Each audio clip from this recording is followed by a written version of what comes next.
بسم اللہ الرحمن الرحیم۔ السلام علیکم ورحمۃ اللہ وبرکاتہ۔ انسان جب دنیا میں پریشان ہوتا ہے تو پھر رب تعالیٰ اس پریشانی کو دور کرنے کے لیے کچھ راہیں دکھاتے ہیں۔ ایک وقت تھا کہ اللہ کے رسول صلی اللہ علیہ وسلم کو یک بعد دیگرے مختلف غموں کا سامنا ہوا۔ آپ کی زندگی کا مقصد تو اللہ کے ساتھ جڑے رہنا تھا۔ بیوی حضرت خدیجہ الکبریٰ فوت ہو گئیں، چچا بھی فوت ہو گئے۔ مکے والوں نے مکہ میں رہنا بھی دشوار کر دیا، تنگ کر دیا، سوشل بائیکاٹ کر دیا گیا۔ کوئی مل نہیں سکتا تھا، کوئی آ نہیں سکتا تھا، کوئی جا نہیں سکتا تھا۔ وہاں سے فارغ ہوئے، طائف کی طرف گئے تو وہاں کے بدبختوں نے بھی اس پیغام کو ٹھکرایا، بلکہ صرف ٹھکرایا ہی نہیں، آپ کے پیچھے لوگوں کو لگا دیا اور پتھر مار مار کے نعوذ باللہ لہو لہان کر دیا۔ آپ صلی اللہ علیہ وسلم پر مٹی پھینکتے اور نعوذ باللہ گالیاں دیتے۔ آپ صلی اللہ علیہ وسلم کے چہرے انور جیسا تو اللہ نے پیدا ہی نہیں کیا۔ اس چاند کی طرف دیکھ کر یہ بدبخت، یہ بد نصیب تھوک دیتے، نعوذ باللہ معاذ اللہ۔ ایک ایسا وقت بھی آیا کہ لوگوں نے کہا نعوذ باللہ اس کا تو نسب ٹھیک نہیں ہے، اور پھر آپ صلی اللہ علیہ وسلم کو کہنا پڑا کہ میں نکاح سے پیدا ہوا ہوں، آدم علیہ السلام سے لے کر میرے باپ تک میرا خاندان پاک ہے۔ اس قدر مصیبتوں کے بعد اللہ تعالیٰ نے ایک نئے سفر کی تیاری کروائی۔ جبرائیل امین کو اس وقت بھی بھیجا تھا جب آپ صلی اللہ علیہ وسلم بالکل بچے تھے۔ آپ صلی اللہ علیہ وسلم بکریوں کو لے کر گئے۔ کس طرح اس وقت بھی جبرائیل امین نے آپ صلی اللہ علیہ وسلم کو لٹا کر دل چاک کر کے زمزم سے دھویا اور دوبارہ اس کی جگہ پہ رکھ دیا۔ اللہ ذوالجلال والاکرام نے اس نئے سفر کے لیے دوبارہ کیا کہتے ہیں یہی کام کروایا۔ جبریل امین تشریف لائے، گھر کی چھت کھلی اور پھر وہ قصہ شروع ہو جاتا ہے۔ سب سے پہلے جبریل امین نے آپ صلی اللہ علیہ وسلم کے سینے کو ناف تک چیرا، دل کو نکال کر زمزم سے دھویا اور ایمان اور حکمت کا بہت بڑا تشت جو ہے سونے کا وہ انڈیل دیا۔ یہ وہ سفر تھا جب زمین تنگ آ جائے اور ترشی کا سامنا ہو تو پھر اس سے رابطہ کرنا چاہیے۔ اللہ نے زمین کی سیروں کے ساتھ ساتھ آسمانوں کی سیر کا بھی بندوبست فرما دیا۔ ایسے ہی ہوا۔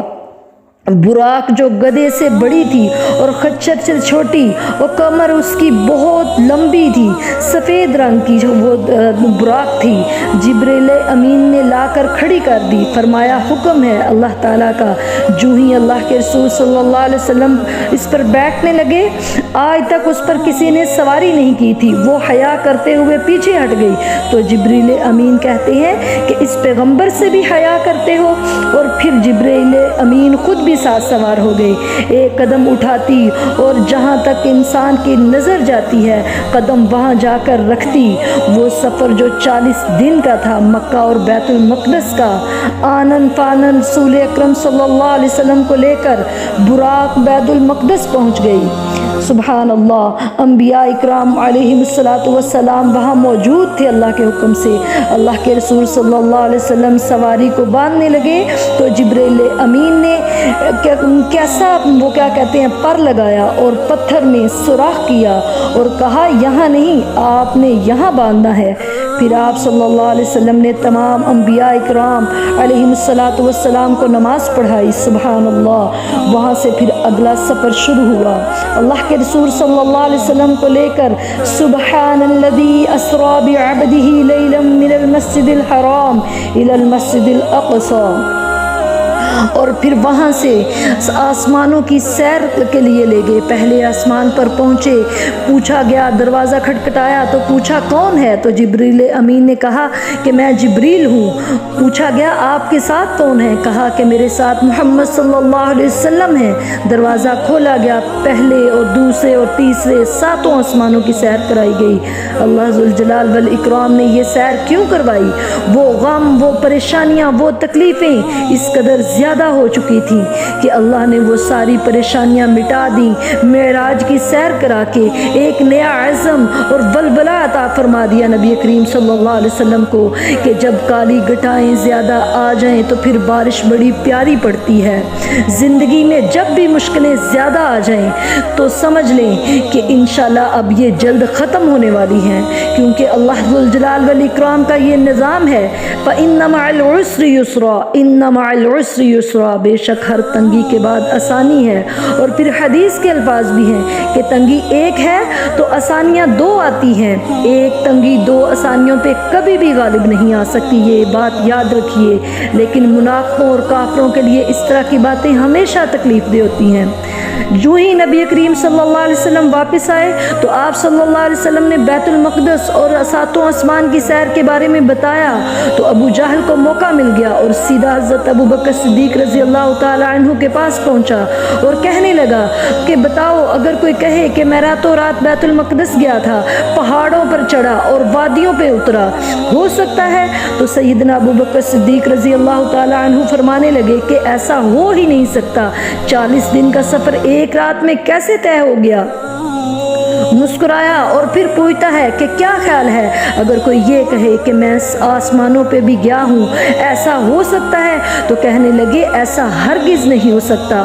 तो फिर बड़ा खुलकर खिलखिला कर मुस्कुराया, हंसने लगा कि जानते हो ऐसा कौन कह रहा है? पूछा कौन कहता है? तो कहने लगा आपके दोस्त मोहम्मद सल्लल्लाहु अलैहि वसल्लम कह रहे हैं। तो कहा कि अगर उस हस्ती ने कहा है तो दोनों हो सकते हैं, इससे बड़ी बात भी उस हस्ती ने कह दी तो मैं मान लूंगा कि वो हो चुकी। मेरे और आपके लिए ये एक नमूना है कि सिद्दीक को सिद्दीक ऐसे ही नहीं कहते। जब नाम आ गया रसूलुल्लाह सल्लल्लाहु अलैहि वसल्लम का तो कोई क्या कहते हैं मैयर नहीं, कोई वो क्या कहते हैं पैरामीटर्स नहीं, उस हस्ती ने कह दिया है तो उससे बढ़कर कोई सदाकत नहीं। सुभान अल्लाह। बेशक हदीस हो सही, हदीस अगर सही हो तो वो काबिल डिबेट नहीं।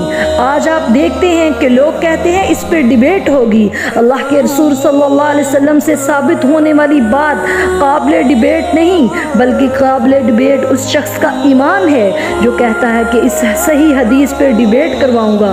और ईमान इसी को कहते हैं जो सैयदना अबू बकर सिद्दीक़ रज़ी अल्लाह ताला अन्हु ने साबित कर दिया। यहाँ एक और राज की बात अल्लाह ने सिखाई, जन्नत भी दिखाई और जहन्नुम भी दिखाई। हालांकि वो क़यामत को मंजिल पेश आएंगे, लेकिन अल्लाह की कुदरतें देखें कि अल्लाह ने अपने नबी को जन्नत और जहन्नम दोनों दिखा दी। जब काफिरों ने आप सल्लल्लाहु अलैहि वसल्लम को जुटलाने के लिए बैतुल मक़दस के बारे में पूछा कि कितने दरवाजे और खिड़कियां थी, तो जाहिर है कि अल्लाह के नबी सल्लल्लाहु अलैहि वसल्लम तो अल्लाह के हुक्म से फ़ौरन चले गए थे। वहाँ पे उन्होंने इस तरह मुशाहदा तो नहीं किया था, लेकिन अल्लाह अपने प्यारे बंदों को कभी तन्हा नहीं छोड़ते। अल्लाह के हुक्म से बैतुल मुक़द्दस आप सल्लल्लाहु अलैहि वसल्लम के सामने कर दिया गया और आप सल्लल्लाहु अलैहि वसल्लम ने सारे सवालों का सही जवाब दे दिया। सुभान अल्लाह। लेकिन मज़े की बात देखिए कि मोमिन तो अल्लाह के रसूल सल्लल्लाहु अलैहि वसल्लम की बात सुनकर ही ईमान ले आता है, जैसे कि सिद्दीक़ रज़ी अल्लाह ताला अन्हु। लेकिन मुनाफिक और काफिर के सामने जब सारे सवालों के सही जवाब भी दे दिए गए तो वो तब भी नहीं मानते। दूसरी बात जो अल्लाह के रसूल सल्लल्लाहु अलैहि वसल्लम के सामने पेश की गई कि आप सल्लल्लाहु अलैहि वसल्लम के सामने एक दूध का प्याला और एक शराब का प्याला बैतुल मक़दस में भी आप सल्लल्लाहु अलैहि वसल्लम के सामने पेश किया गया। अल्लाह के रसूल सल्लल्लाहु अलैहि वसल्लम ने दूध पी लिया। बाज़ रिवायत में आता है कि शहद का प्याला भी रखा गया, यानी 3 प्याले रखे गए। और मेराज पे जब आप आसमानों पे चले गए तो वहाँ भी आप सल्लल्लाहु अलैहि वसल्लम के सामने ये प्याले पेश किए गए, तो आप सल्लल्लाहु अलैहि वसल्लम ने दूध ही का प्याला ही उठाया और पिया। तो जिब्रील अमीन ने जब ये देखा तो फ़ौरन कहने लगे आपने फितरत को इख्तियार कर लिया।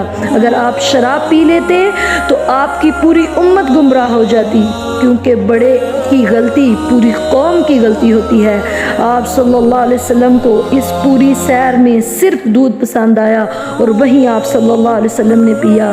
देखें, मेरे आज इस बयान का मकसद ये था कि जब आप पे मुसीबतें, तकलीफ़ें, परेशानियाँ आती हैं तो मायूस कभी ना हुआ करें, क्योंकि अल्लाह ने वादा किया है कि मेरा बंदा सब्र के साथ उन मुश्किलात में वक्त गुजारता है तो इंशाल्लाह उस पर आसानियाँ लाजमन आएंगी। अल्लाह ताला हम सब की परेशानियाँ दूर करे, अल्लाह ताला हम सब को आजमाइशों से महफूज फरमाए। आमीन। अस्सलामु अलैकुम व रहमतुल्लाहि व बरकातुहू।